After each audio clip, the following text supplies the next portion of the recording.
Existen varias historias, cuentos, mitos y leyendas acerca del origen de Roma, pero la más conocida en la actualidad es la historia de Rómulo y Remo, que fueron amamantados por una loba según la leyenda. La leyenda de Rómulo y Remo cuenta que Ascanio, hijo del héroe troyano Eneas, habría fundado la ciudad de Alba Longa sobre la orilla del río Tíber. Sobre dichosa ciudad se siguió la descendencia hasta llegar a Amulio y Númitor. Amulio destronó a Númitor en un intento de poseer el trono, y con el fin de llegar finalmente ahí, se encargó de condenar a la hija de Númitor, Rea Silvia, a ser sacerdotisa de la diosa Vesta para que permaneciera virgen. Sin embargo, Marte, el dios de la guerra, la engendró de dos mellizos, los cuales eran Rómulo y Remo. Para protegerlos, Rea Silvia los arrojó al río Tíber, para que posteriormente los dos mellizos se encontraran con la loba Luperca y ésta los amamantara. Luego de ello, los mellizos fueron adoptados por una pareja, en la cual el hombre era un pastor. Una vez adultos, los mellizos le regresaron su trono al rey Númitor, y seguido de ello, los mellizos se encargaron de fundar una nueva ciudad en la ribera derecha del río Tíber.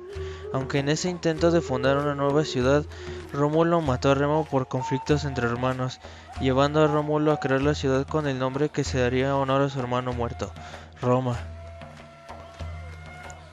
Aquella historia fue lo que dio comienzo a lo que llamaremos hoy en día Roma. Roma fue y ha sido una de las civilizaciones más poderosas a través de la historia universal. La historia de Roma se divide en tres etapas, las cuales son la monarquía, la república y el imperio.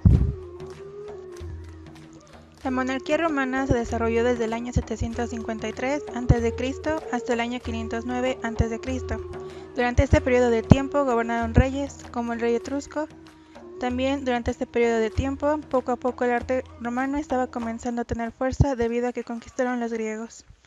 El arte romano tomaba lo mejor de sus pueblos conquistados y lo hacía suyo. La República Romana comenzó a partir del año en el que terminó la monarquía, es decir, en el año 509 a.C., y terminó en el año 27 a.C. Esta etapa fue caracterizada por la clase de ciudadanos, los cuales eran plebeyos, quienes era el pueblo en general, y los patricios, los de la clase elisteca. Otras características de la República Romana es que se iba a extender mucho más de lo que abarcaba durante la monarquía. También el arte durante este periodo tomó influencias helenísticas. Otros puntos que destacar de este periodo es que el poder estaba en la península itálica, además de que iba a tener un ejército más profesionalizado. El Imperio Romano dio comienzo a partir del año 29 a.C., año en que se daría por concluida la República, y terminó cayendo el imperio en el año 476 después de Cristo. Esta etapa se caracterizaría por los emperadores, además de que la civilización sería más urbana. También el territorio se expandiría hacia el sur y oeste de Europa, el oeste de Asia y el norte de África. En el Imperio Romano se implantó obviamente un gobierno absoluto, concentrando en una persona todos los poderes políticos, administrativos, religiosos y militares. El Imperio Romano de Occidente se encontraba al oeste del Imperio Romano. Esta idea de dividir el Imperio Romano en dos surgió a raíz de la imposibilidad de gobernar todas las provincias pertenecientes a la expansión del imperio desde la capital de Roma. El responsable de esta decisión fue el emperador Diocleciano. El año de la caída del Imperio Romano de Occidente fue en 476 después de Cristo a causa de los bárbaros. El Imperio Romano del Oriente se mantuvo con vida tras la caída del Imperio Romano del Occidente en el año 476 después de Cristo. Este imperio se conoció comúnmente como el Imperio Bizantino, surgido por el emperador romano Constantino, quien quiso hacer la Nueva Roma, bajo los conocimientos de una colonia griega llamada Bizancio. El año de la caída del Imperio Romano de Oriente fue en el año de 1453, a causa de los otomanos en la capital de Constantinopla. El arte romano tuvo demasiada influencia del arte griego, aunque no hubo una copia exacta al arte griego. Los romanos se desmarcaron de esa tendencia griega y exaltaron más que nada a los propios hombres. Esa es una de las pocas diferencias entre el arte romano y el arte griego. El arte romano solamente se hacía y se creaba para cumplir una función, en vez de una belleza, a diferencia de los griegos. Por esa razón, los romanos desarrollaron la arquitectura, que siempre al final de todo tenía una utilidad enorme. Una de las mayores arquitecturas del arte romano es el Coliseo romano. Algunos usos que le daban al Coliseo eran, por ejemplo, las batallas entre gladiadores, luchas contra animales, entre otros eventos.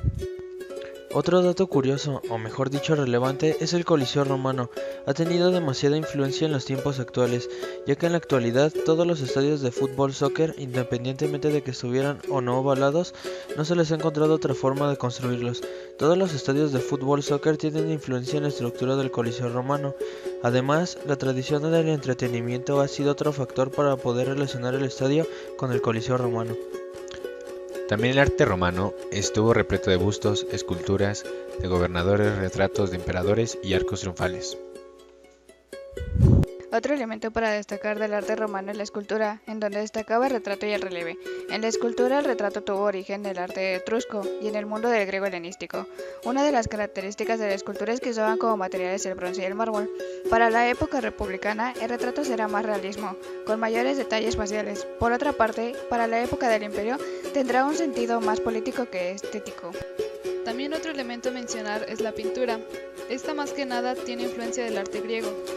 Prácticamente la pintura era usada para decorar casas y palacios.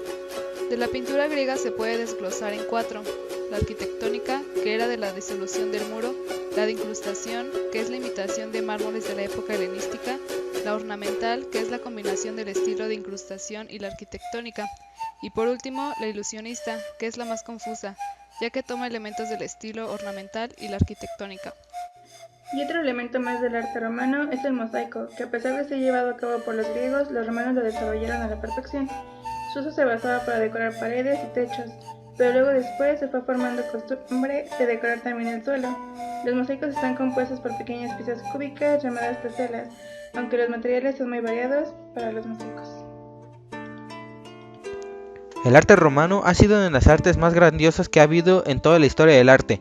A pesar de que los romanos conquistaron otros pueblos y además fueron influenciados por el arte ajeno, queda claro que por esa razón Roma no va a ser inferior a otras civilizaciones.